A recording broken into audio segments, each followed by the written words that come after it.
Good evening, everyone.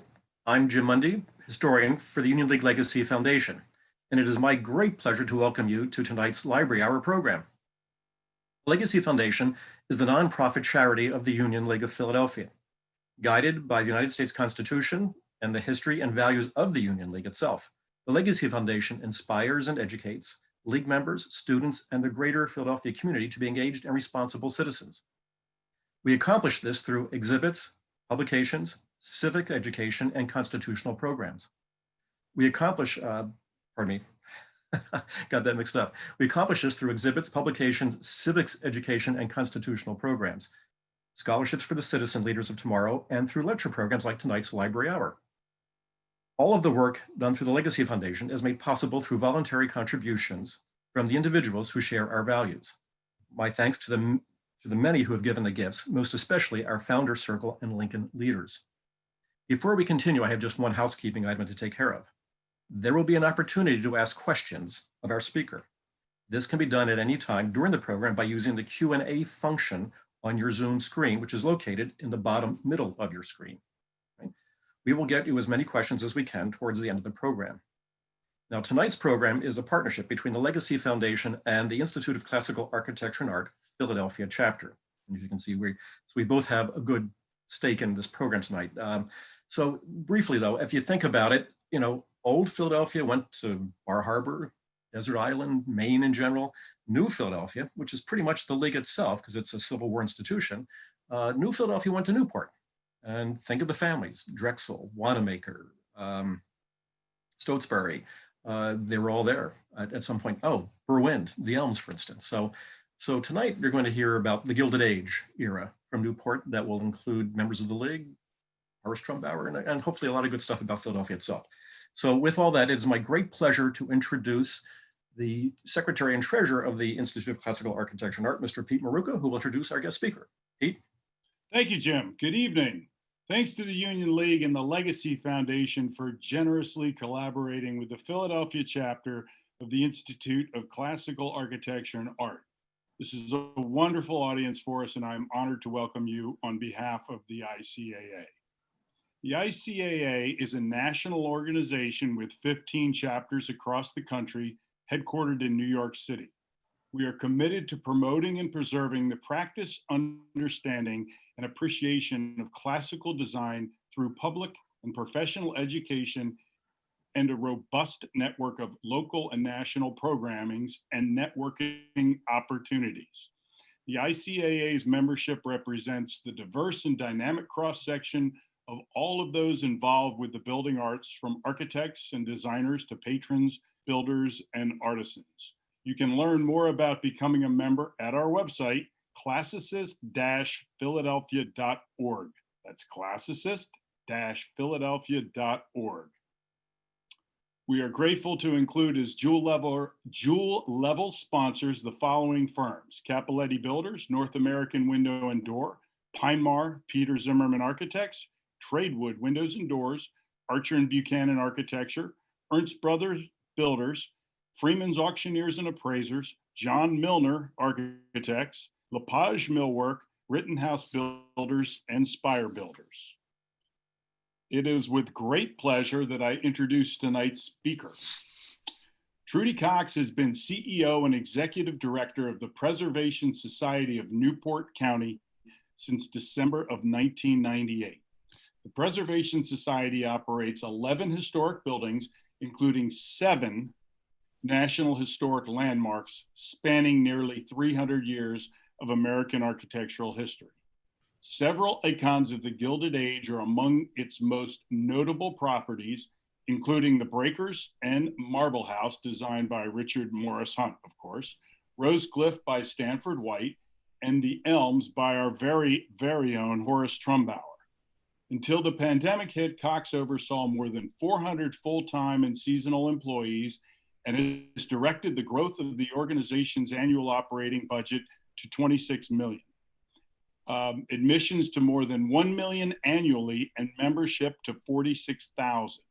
The Preservation Society is accredited by the American Alliance of Museums and has a thriving program for young scholars as well.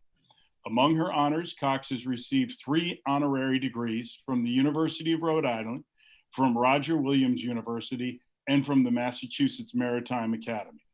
She has received a number of awards, including Woman of the Year by the Rhode Island Hospitality Association, Businesswoman Award for Overall Career Achievement from the Providence Business News, and a 2006 Award of Excellence from the National Garden Clubs, Inc., for her lifetime of environmental advocacy. Ladies and gentlemen, it is mine and ours sincere pleasure to introduce our speaker, Trudy Cox. Thank you so much, Mr. Maruca and Mr. Monday. First of all, I want to start out by asking how many of you have been to Newport. And since I can't see any of you, I'm just going to conclude that you've all been to Newport and tell you that we cannot wait for all of you to come back. And if you haven't been, I hope you get enticed tonight to come and visit soon.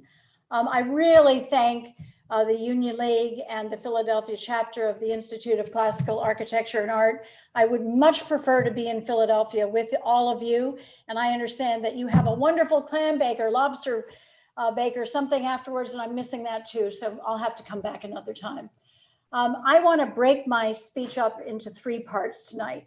I'm first going to talk about Newport and some of the things that make Newport great. I'm then going to talk about the connections between Newport and Philadelphia. And then I am going to veer off what I said to Mr. Monday I was going to do and talk a little bit about the state of museums today in the middle of a pandemic, because it is an extraordinary time. So let me start out with an overarching quote. And we'll just wait for 1 second for the slideshow to begin. The overarching quote, which says, "The island is exceedingly pleasant and healthful, and the women beautiful. Travelers with propriety call it the Eden of America." And what was true in 1789 is 231 years later, true today. And in fact, here is a beautiful woman in Newport. This is your own very glitzy Ginny Smith, who I hope is in the audience. She is a member of the Union League and on your collections committee, I understand. She and her husband came to Newport for our Christmas ball, along with Liz and Steve Casper, who I hope are also at tonight's lecture. The Caspers are wonderful supporters of the Preservation Society. And it really is because of the Caspers and the Smiths that I got the wonderful opportunity to get introduced to Mr. Monday. And that's why I'm here tonight. So I really thank all 4 of them for what they did to bring me to Philadelphia. So there are some phenomenal, and by the way, that's the Breakers at Christmas time. And if you want to come to our Christmas ball, please let me know, because we'd love to have you with us. So there's some key factors about Newport that are important to share with you to get started. Newport has more colonial era homes than any community in America. And that house up on the right is Hunter House. That is a house built in the 1740s. It's the house that got the Preservation Society started 75 years ago. We thought we would be celebrating our 75th anniversary in a different way, but there's a wonderful story behind that house, which I'll tell perhaps during the question and answers period. Newport was founded on the ideals of religious tolerance and political freedom in 1639. And that's why the oldest surviving Jewish synagogue exists and is still in active operation in North America, built in 1763. And also the Quaker Meeting House, which is one of the oldest buildings in Rhode Island. The building on the section on the left was built in 1699. It is the oldest part of the building. There's a lot of controversy about whether Philadelphia is where Quakerism really had its roots or whether Philadelphia did. I happen to be a little bit of a scholar on Quakerism, so I'd love to have that discussion at some point in the future. Newport is also, and Rhode Island was the first of the original 13 colonies to declare independence from Great Britain. It happened here at the old Colony House on May 4th, 1776. This is the old State House for Rhode Island. Newport has the oldest lending library in the United States. It's the Redwood Library, built in 1747, a Peter Harrison building on the National Historic Landmark list. Newport was a colonial seaport, and it vied actually with Philadelphia and Boston and New York to be at the top. We lost our stature in and after the American Revolution, but we went on to continue to rely upon the sea. We became the center of the America's Cup races, and in fact, America's Cup races were held off of Newport from the 1930s all the way through the 1980s. On your right, you can see Harold Vanderbilt, whose family owned Marble House, who won or defended the Cup successfully in 1930, 1934, and 1937. In the on the left-hand upper picture, you see Harold sitting with President Kennedy, watching an America's Cup race. And then the photograph on the lower left is very bittersweet, because in 1983, the United States lost the Cup to Australia, and the Cup was handed from the United States to Australia on the terrace of Marble House, which is the house that Harold Vanderbilt grew up in. So you can imagine the emotions. He was dead by that point, but what an incredible statement that was. And it was a very sad time, of course, for Newporters. So President Kennedy, the same year that you saw that picture of him with Harold Vanderbilt, hosted a dinner at the Breakers for the ambassador to Australia.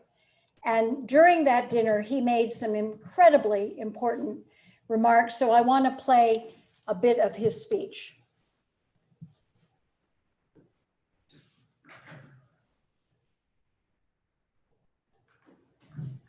We're just 1 second, I'm sorry. It worked before.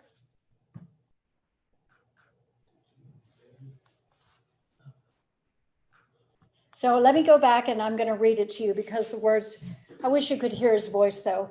I really don't know why it is that all of us are so committed to the sea, except I think it's because, in addition to the fact that the sea changes and the light changes and ships change, it is because we all came from the sea. And it's an interesting biological fact that all of us have in our veins the exact same percentage of salt in our blood that exists in the ocean. And therefore, we have salt in our blood, in our sweat, in our tears. We are tied to the ocean. And when we go back to the sea, whether it is to sail it or to watch it, we are going back from whence we came. I don't think there are any more touching, more beautiful, more authentic remarks than those of President Kennedy that night at the Breakers. Newport was where the first US Open golf tournament was held in 1895 at what is now called the Newport Country Club. Newport is also a site for tennis. The first US Lawn Tennis Association singles championship was held in 1881 at the casino. This is a McKim Mead and White building.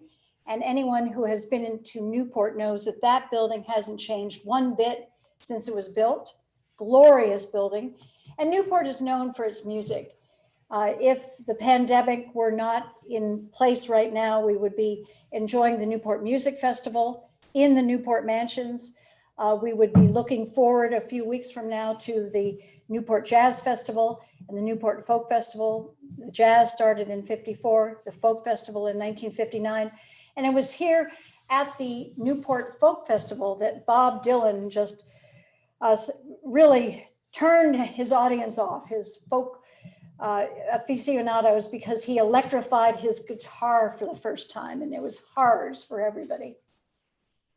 And then finally, Newport is known for its houses, and 11 of them are owned by the Preservation Society. I'm not going to give you a history of these houses tonight, but there's Hunter House on your left. Below that, the Isaac Bell House, Chateau, the Green Animals Topiary Garden, the largest topiary garden in North America. By the way, you are all architects in the audience. You know that the Isaac Bell House has been referred to by Vincent Scully as the finest example of shingle style architecture in America. We're very proud of this house. We own the Marble House. That was the Vanderbilt, Harold Vanderbilt house, Alva Vanderbilt. Chateau sur Mer, built in the 1850s. The Breakers. Then up on your right, Rose Cliff, which is where The Great Gatsby was filmed, Kingscote, and the Elms. And it is this house, the Elms, which connects Newport to Philadelphia, because it was designed by Horace Trumbauer for prominent Philadelphian Edward Berwind. And it was because of the commission that Trumbauer got from Berwind that he went on to build many other buildings in Newport, some for Philadelphians, some for others. You all know Trumbauer well. Here he is, because in 1905, he won a design competition to expand the Union League into a gilded Beaux-Arts style building. And here's an original rendering of the building. And I wanted to show you one of the most important things that he did, which was to add in the ballroom with this lovely coffered ceiling. And I'll have to get Mr. Mundy to explain later why it took more than 100 years for that coffered ceiling to finally be installed. But certainly Trumbauer had a very big impact on the Union League itself. You all know Trumbauer's masterpieces better than I, because so much of Philadelphia has his buildings. It's the Philadelphia Art Museum, the Stock Exchange, the Weiner Building. Trumbauer himself was a really interesting man, and I want to talk a little bit about him. He was the son of a salesman. He was born in 1868, right after the Civil War, and he grew up in the northern suburbs of Philadelphia. And when he was 14 years old, he quit school to become an office boy for the very respected architectural firm of George W. and William D. Hewitt. And while he was there, and of course he's very young, he learned a lot. It is imperative for you to know that Trumbauer was a self-educated man. His stepdaughter once said that he was a voracious reader who favored the French classics. And at the time of his death, his personal library contained over 1,200 volumes.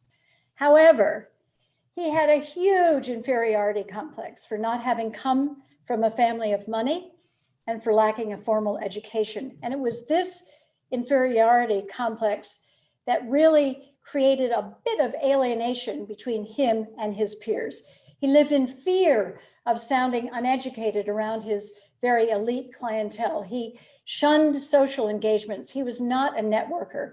He never sat for an interview, and that's why there are very few pictures of him to be found, which is why we're lingering on this one so long. At the age of 21, Trumbauer left Hewitt to open up his own firm. And he took on a lot of utilitarian commissions and then got a big break when he was hired by Anthony Drexel. He then got a second big break in 1891. He is now 23 years old, when a watercolor design of his caught the imagination of sugar magnate William Welsh Harrison, who hired him to renovate his house. The house burned down. Trumbauer was then asked to create a new house. And what he created was this, Gray Towers, which at the time was one of the largest homes in the United States. I know this building very well. I graduated from Beaver College, which is now Arcadia. And in fact, I lived in that tower room, which we call it the castle, by the way. Can you go back, Terry, for just a second, where that arrow is? I really love this building. And when I came to see the Elms for the first time, I felt Trumbauer. And I think it's because I lived in this building for two years.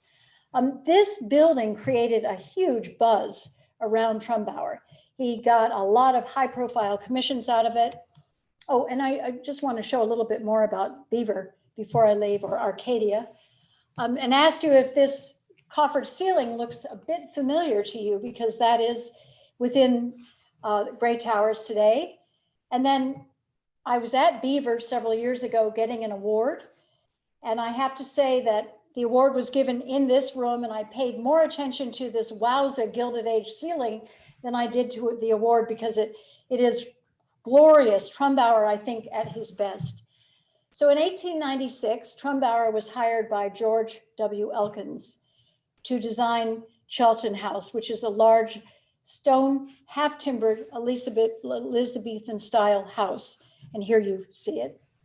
And then Elkins hired Trumbauer to create Elstow, which is an Italian Renaissance mansion clad in limestone, 45 rooms, an entire wing dedicated to the display of Elkins's art. And many of you know that he was quite a great collector. And then in 1898, Peter Auer Brown Weiner commissioned the now 30-year-old Trumbauer to design Linwood Hall, which you see here, a sketch of Linwood Hall, also located in Elkins Park. Linwood Hall is made up of 110 rooms, Georgian limestone facade, extensive classical detailing, a beautiful, beautiful building. As you know, the fate of many of Trumbauer's earliest creations, and I'm very concerned about this, are up in the air. There have been many owners of all three houses that I just showed you. There have been many plans, but not one of them has yet been realized. Let's go to the next slide.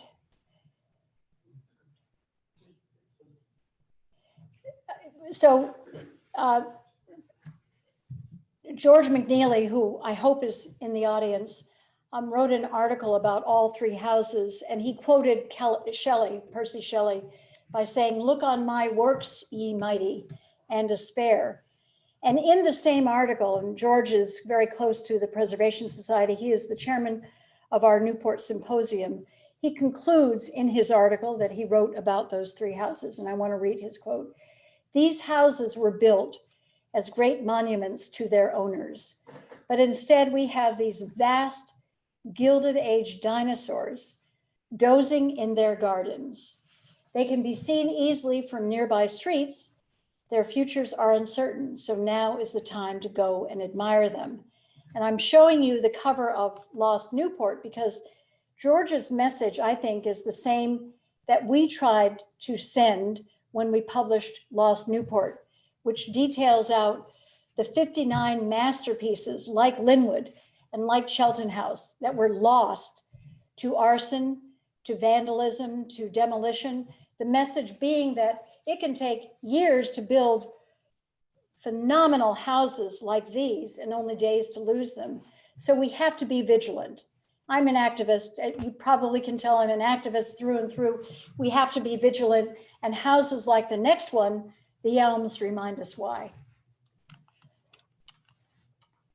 This is Edward Julius Berwind, a Philadelphia native.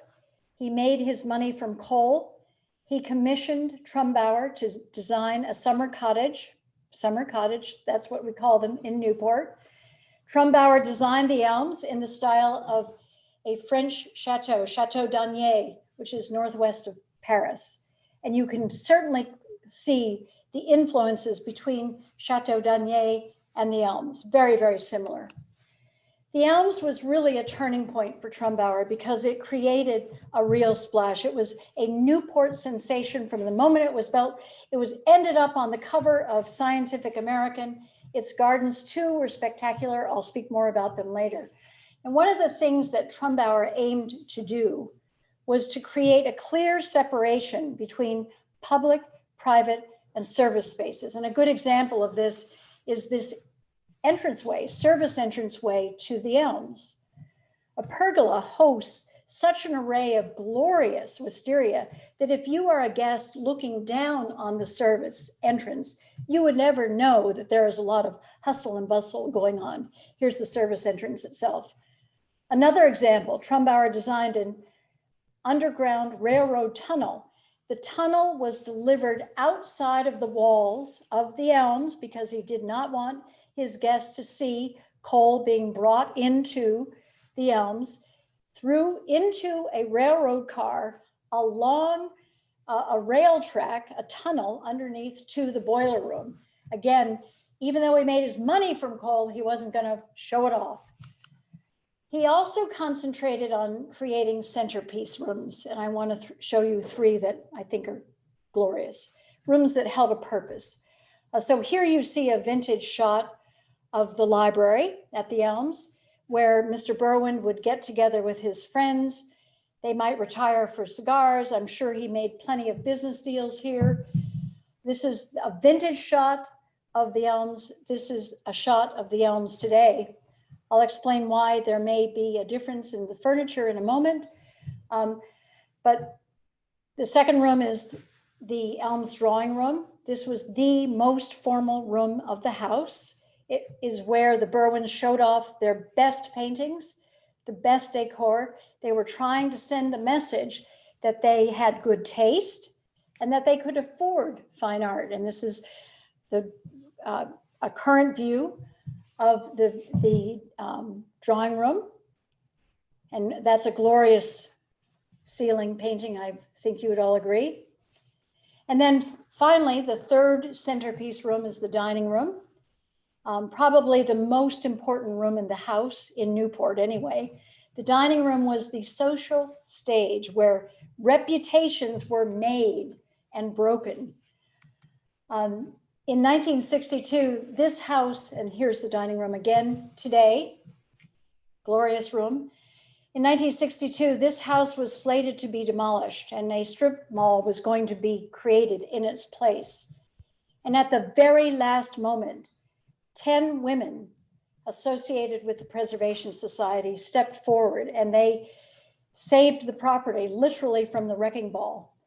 I want you to note the large painting to the right. That painting would have been torn down if the house had been destroyed because it is cemented to the walls. This room has a very fine collection of Venetian art, and we'll talk about that in a moment. Here's one of the Venetian paintings. They were over-door paintings lost at the auction. They went to Wildenstein in New York. They remained in storage at Wildenstein for many, many decades. We finally found a price. Wildenstein was happy, the Preservation Society was happy, and we were able to reunite the 6 over-door paintings. Can you just go back for a moment, Terry, to the other thing? You see those 6 over-door paintings above the doors. We were able to reunite them with the room, which was really a major achievement. Today, the paintings in the dining room, according to Xavier Solomon, the curator of the Frick, is the largest collection of Venetian paintings anywhere in America. So we're very, very proud of this accomplishment. And it just shows you that you have to be very patient if you want to reconstruct a house to look the way it did when it was first built. I want to tell you another story about bringing something back after an auction. You see the table in the dining room. That table also was lost at auction. Our curator was at a meeting at Brown University.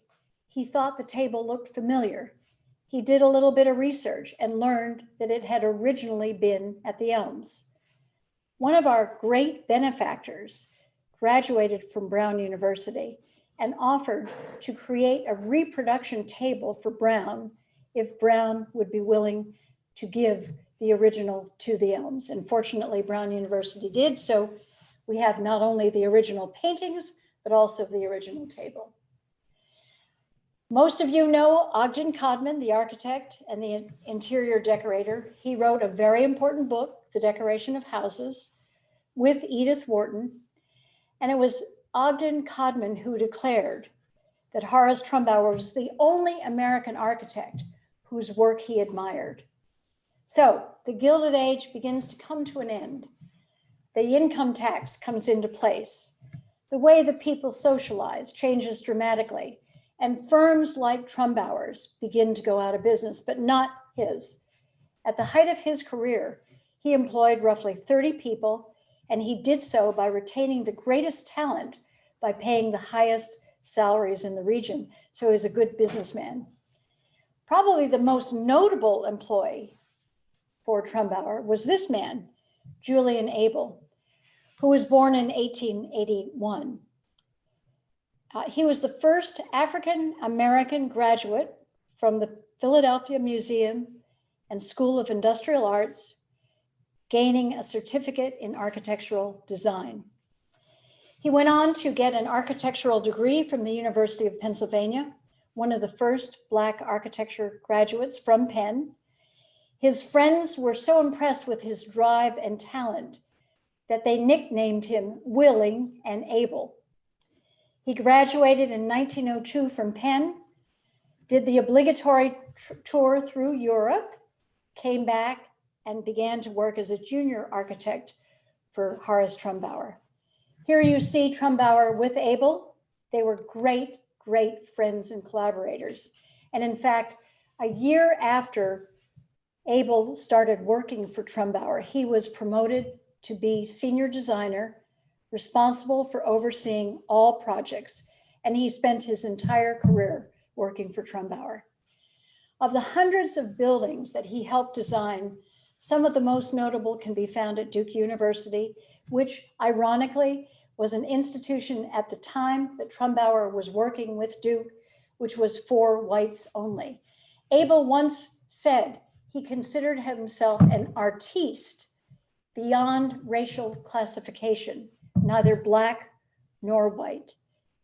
In 1988, Julian Abel was recognized for his work at Duke University with a granite plaque which says, named for Julian Abel, the quad was the African-American architect who between 1924 and 1950 designed all the surrounding buildings. If you seek his monument, look around. And in 2012, Philadelphia dedicated the Julian Abel Park in his honor.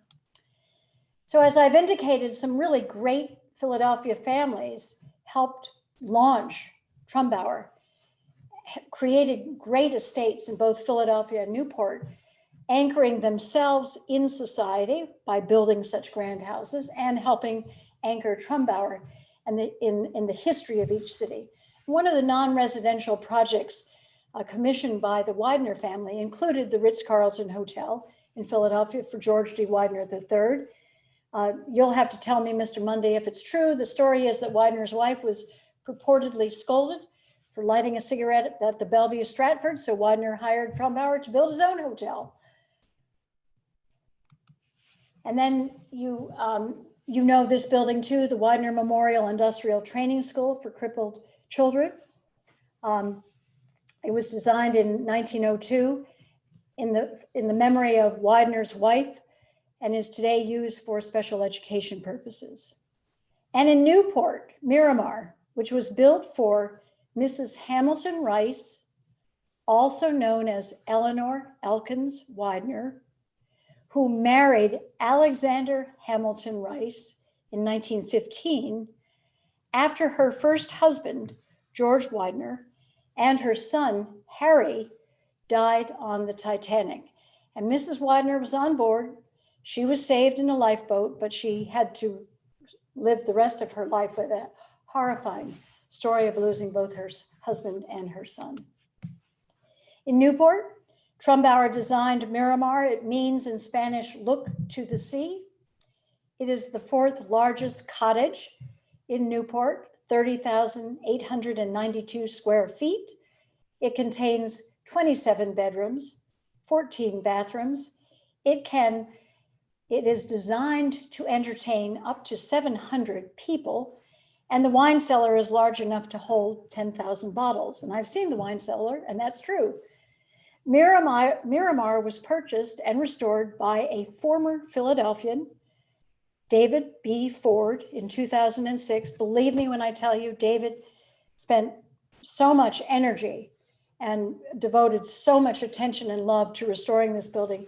He really needs a national honor for his preservation work. He is a member of the board of the Preservation Society, so we're very lucky to be connected to him. He now lives in Greenwich, Connecticut. His son lives on the outskirts of Philadelphia. Another Philadelphia Newport summer cottage is Clarendon Court, also Clarendon Court, built by Edward C. White Jr. in the early 1900s. When Knight's family, Clara, died in 1910, he moved to Stony Brook, a Trumbauer-designed Tudor-style cottage. on Indian Avenue in Middletown, which is the town next to Newport. And it's said that Stony Brook would be one of the last residential homes of note by Trumbauer. Beautiful house. Another Newport property with Trumbauer's fingerprints on it is Rough Point. It was originally built for Frederick Vanderbilt, whose brothers, Cornelius, William, and George, would build the Breakers, Marble House, and Biltmore, respectively. James B. Duke, the tobacco magnate, bought Rough Point. He also is the father of the famous Doris Duke, who did more restoration work in Newport, Rhode Island than you can imagine. I think more than 80 houses were restored by Doris Duke. He hired Trumbauer first to design a house in New York for him, this residence on Fifth Avenue and 78th Street. And he also hired Trumbauer to come back to Rough Point and make additions, renovations to Rough Point. So Trumbauer added rooms, he added a ballroom, he added this elegant staircase, the Great Hall, which you can see here, a really glorious room. This is where Doris Duke spent a lot of her time, and she was a very, very good friend of our founder, Catherine Warren, and together, the two of them did more for preservation in Newport than any two women around. And then finally, you all know the Drexel name. It's well known for sure in Philadelphia. This final house is in Newport. It is also part of Trumbauer's legacy. It is Fair Home. The property is a Newport Tudor-style home renovated for John R. Drexel, who hired Trumbauer to come back and do some work on it. Fair Home is now owned by George and Susan Petrovas. Susan also is a member of our board, so I feel very lucky to be surrounded by so many Trumbauer associated people. Now I want to come back to the Elms and talk about two later additions that were done by Trumbauer and Abel. This house was built in 1901, but in 1914, Trumbauer was rehired by Berwind to construct a stable and carriage house and to also install some elegant gardens. Many people believe that it was Abel who played the biggest role in making those two projects come into being. In fact, I love this line that Abel once made. He said, "The lines are all Mr. Trumbauer's, but the shadows are all mine." Here's the carriage house that was used as the model by Abel and Trumbauer. It is from France, 1897. Remember, he used as his example for the Elms, Chateau d'Agné. He used as his example for the stables and the carriage house, this 1897 stable. And you can see that the differences are not very far apart. Let's go back to the French version and the American version. A newspaper account of the day said that it was the most elaborate combination garage and stable in this country. 13 automobiles and 10 carriages will have no difficulty in finding storage in the carriage house, which is the building on the right. At least 15 horses can be cared for in the stables, the building on the left. And it was also fitted with sleeping apartments for chauffeurs and others on the second and third floors of the carriage house. Now, truth be told, over the years, the building was left alone by the Preservation Society. It began to fall into disrepair. Fortunately, the roof never gave out, so we didn't have water problems. We just didn't have the money to fix it up, nor did we have any idea of what we would adaptively do to reuse it. And then along came the idea of a scholar center, where 4 fellows each year would be selected from a vast competition. They could live in the carriage house, do research about Newport, and believe me when I tell you that our work in terms of research has just jumped 100-fold because of our fellows program. So let me show you some of the restoration of the carriage house. This is the building itself underway, restoration underway. The roof was in bad shape, so it had to be completely replaced. The building inside got stripped down. The rooms were converted into living space, which you'll see. There is a study for the fellows. Here is a bedroom for the fellows. This is not a bad dormitory. I'd like to be a young person accepted by the Preservation Society as a fellow. This was the TV room. Every house has to have a TV room, right? But the ceilings were 10 feet high. Not an attractive room at all, but we had to find a place where kids could hang out. So we blew out the roof, put in a skylight, and here's the living room or the TV room today. That's what it looked like before. We're very proud of this restoration. And then of course there's an adjoining kitchen. And now to celebrate the centennial anniversary of the Elms, we could not have done this project without two very important Philadelphians, descendants of Edward Berwind. James Berwind on the left, who went to Friends School, Susan Stoutberg on the right, who went to Shipley. They both summer in Newport. The sign is small because they asked it to be small, asked for it to be small. They helped us with the fundraising campaign that launched the rebuilding of the carriage house, and we're very grateful to them, of course. There are lots of connections between Philadelphia and Newport, as you can see. And then to celebrate the centennial anniversary of the Elms in 2001, we were able to raise enough money to restore the Trumbauer Abel Gardens. And this is what the grand allée of those gardens looked like in 1914. This is a colorized postcard. This is a vintage photograph of the gardens. And we had a huge job of restoration. 3 major fountains, all of them had been damaged and vandalized over the years. They had to be completely reconstructed or restored. And we were driven by a man named Kenneth Chorley, who came to Newport in 1947 to give inspiration to Newporters about how to restore our community. And he was able to attract 600 people to his speech. It was the middle of March, if you can imagine. Newport was right after the war. We had been a Navy town. People were unemployed, but this is what he said, and this is what drives us. Plan to do the job superlatively well. Remembering that our buildings are for the centuries. A superficial restoration will not do. If you restore your city in the same spirit that the 18th century craftsmen in Newport build their furniture, it will stand up against time just as staunchly. Kenneth Chorley, 1947. And so here we are, restoring the Grand Allée and the fountains. They're coming back to life, as you can see. And here you see a picture of the Grand Allée today.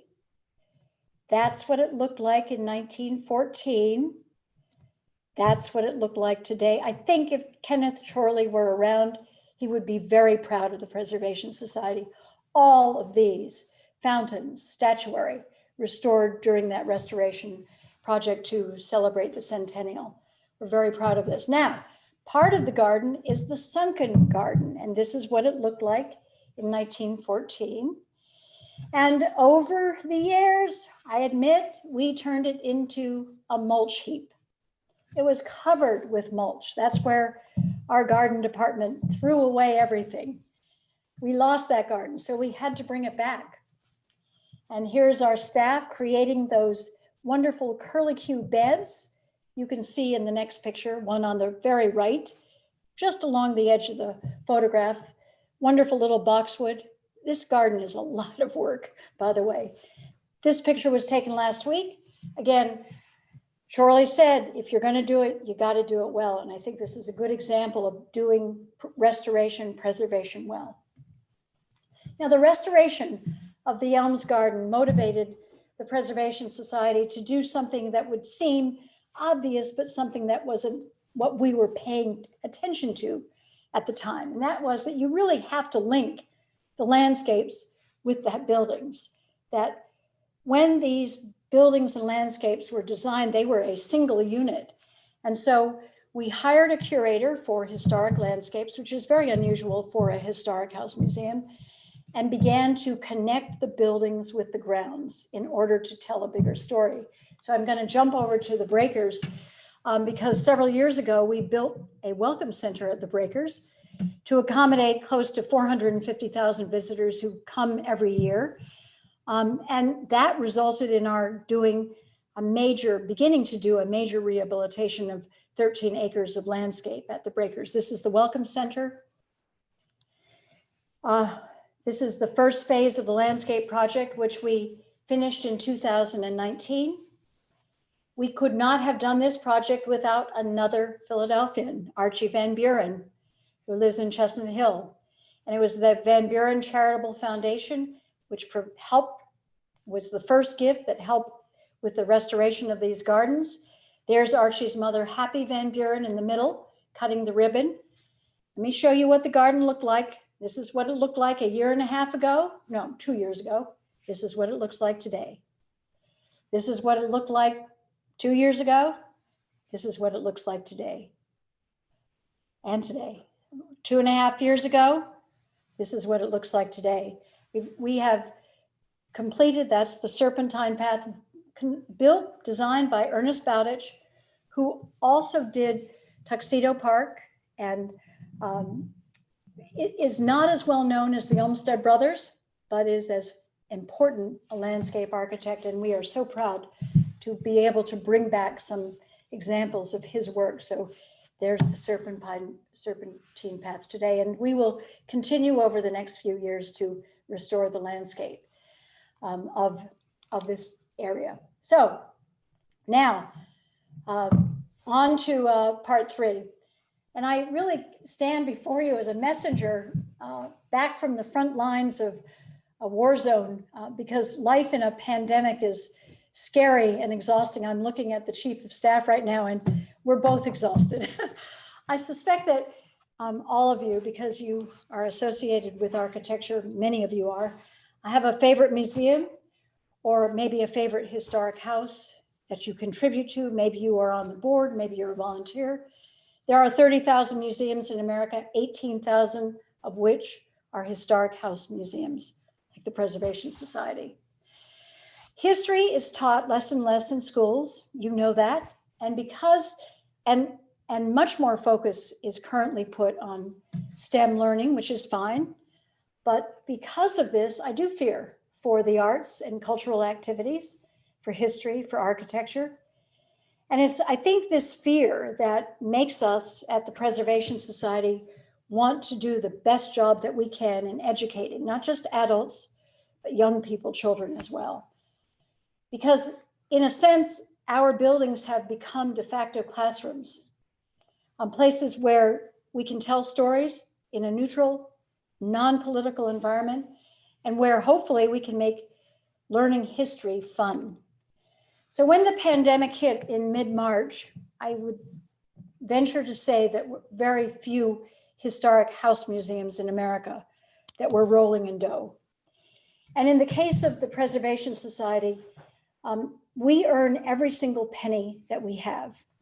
We're different from a lot of nonprofits. We do not have a chief benefactor. This is not, by the way, a fundraising pitch. Believe me, I'm trying to tell a bigger story. There is no chief benefactor. There is no endowment that is so large that we can just dip into it. There are instead, in good times, between 700 to 800,000 plus visitors each year, another 46,000 members who through their visitation, buying tickets, paying their dues, making contributions, keep us going. The pandemic really hit us hard, the whole industry sector hard. We had to close our houses around the middle of March. We had to cancel every single fundraising event, including some nationally significant activities like the Newport Flower Show, which was, by the way, founded by a Philadelphian, Dodo Hamilton, and continues on to be one of the best flower shows in America, accredited as one of the best outdoor flower shows anywhere. Every single wedding had to be called off. It's been a disaster. In the case of the Preservation Society, we did get PPP money from the CARES Act, but it really was at the end of the day just a stay of execution, because when the $2.5 million loan ran out, our houses were still closed. And so our $26 million budget, which many of us have worked very hard to grow, has been reduced to, if we are lucky, about $9.5 million. And it resulted in our having to make some very hard decisions. We had to lay off 231 people, about 69% of our staff. And we spent much of April and part of May scrambling to be the first museum to open in Rhode Island. And we were successful in that goal. Our case being that we were big houses, and there was plenty of room for social distancing, and we could do all the necessary health precautions that needed to be done. So we reopened, but we only reopened the Breakers and the Elms. We opened on June 4th, well before many, and we have done so with many health precautions in place, including the need, this is a requirement from the state, to reduce our visitation, and we have had to reduce it dramatically. Our COVID-19 plan is used by the state as a template for all other museums, which is certainly a very nice compliment. But in the meantime, all of our other 9 houses are shuttered. And I have to admit, it is a very eerie sensation to see these houses closed down. It makes me wonder if we're heading towards being that dinosaur dozing in the garden that George McNeely wrote about in his article about the 3 Trumbauer houses in Philadelphia. So visitation has been slow. We're at about 1/3 of where we were last year at this time. The good news is that each day our numbers grow a little bit. The second bit of good news is that the remaining staff, all 56 of us, are in good, hopeful spirits. We are going to make it work. We are going to survive. There have been many times in the history of the Preservation Society where there were questions, but we pulled through and we're going to make it.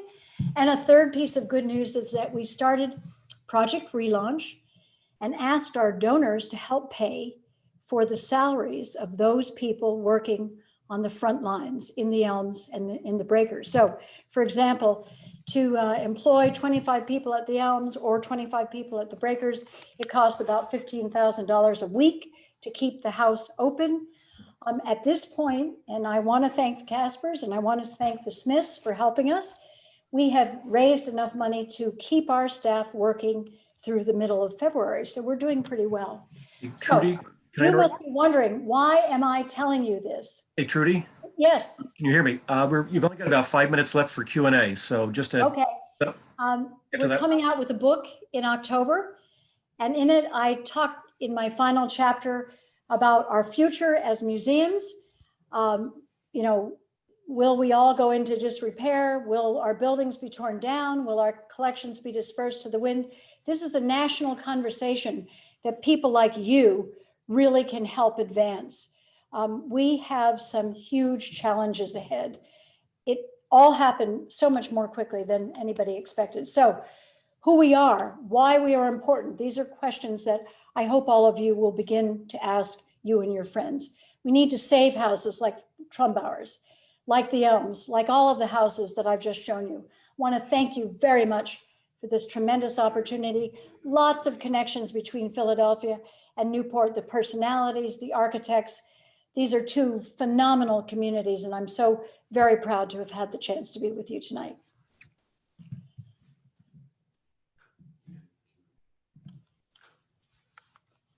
So I guess there are some questions.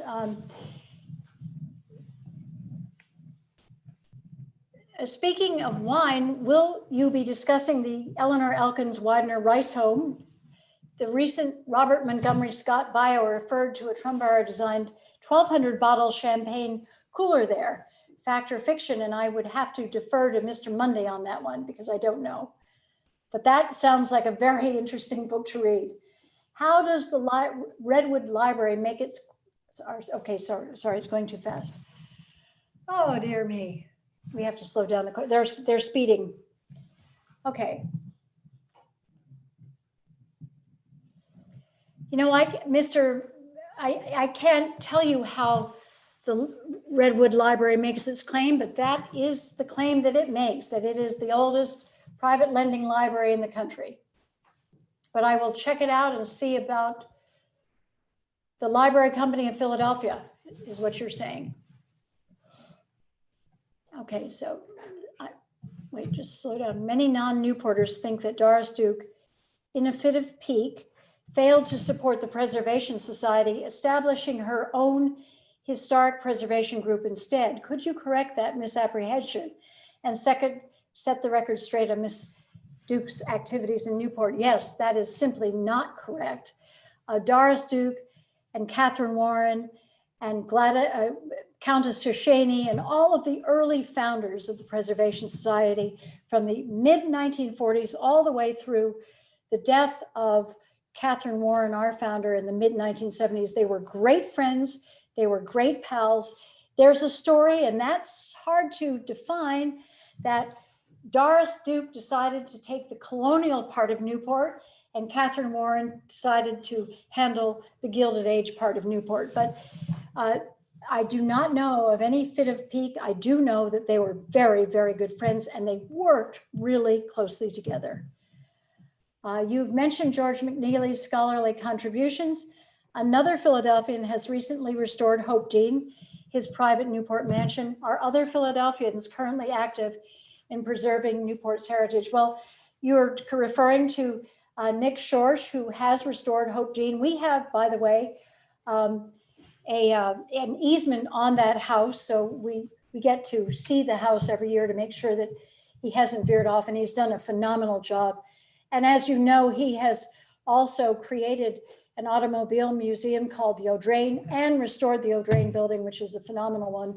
There are a lot of Philadelphians still in Newport, and they are, many of them, active with the Preservation Society. We're very fortunate to have that ongoing commitment continue. Let's see.